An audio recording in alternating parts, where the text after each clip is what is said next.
Hello, my name is Caitlin Carroll, and this is my integration discussion board video blog. I'm gonna apologize for the voice. I'm recovering from some sickness, but anyway, getting straight into it. The first thing to talk about is the differences in counselors. Because me personally, it was a little hard to grab my head around it completely. Biblical counselors believe that behavior change, or whatever change you're seeking to make, comes via is brought about by your faith in God.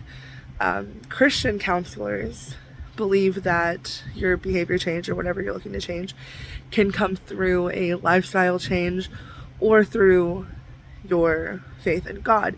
It's not necessarily important which comes first, and that's the distinction between biblical counselors and Christian counselors. For biblical counselors, the faith in God has to come first. For Christian counselors, faith in God is there but doesn't necessarily need to be first. Pastoral counselors, they have a theological background and education. They're typically ministers, priests, rabbis, etc. And then counselors with a biblical worldview just happen to be professional counselors who have a biblical worldview. It doesn't necessarily mean that their practices are biblically based or even Christian based.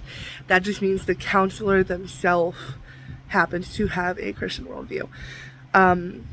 Personally, I think I would fall into the last category of a counselor with a Christian worldview.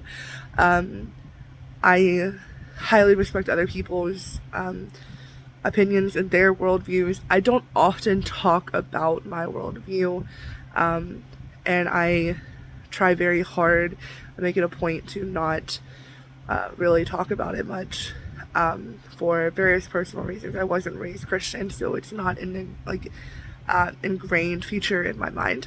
I also don't have a calling to witness or evangelize or anything like that. So speaking it on to people is not something that I personally want to do. So I think I would feel best in the last category. Integration model is basically just knowing how and when to integrate all of the models and all of the models that we've learned about, all of the theories we've learned about. A book called Theories of Counseling and Psychotherapy: An Integrative Approach by Joan Smith talks about that the biggest thing to keep in mind when it comes to an integrative approach is that whatever approach you pick has to be empirically supported for what you're using it for. That the theory that you choose to do, whether you only stick with one theory or whether you are following the integrative approach, that it needs to be empirically supported. This can sometimes create issues. Well, the integrative model can create some issues if you choose the wrong theory to handle an issue. It can disrupt the flow of counseling and stuff like that.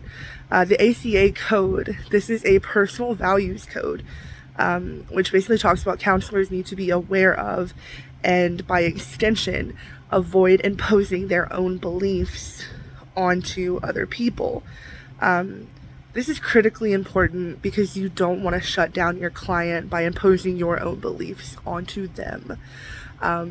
You want to keep your beliefs to yourself unless the client asks, because you don't want the client to feel like they're being judged by you, or that you guys aren't on the same page, or maybe that, your beliefs make it so the client can't talk to you. You don't want that to happen.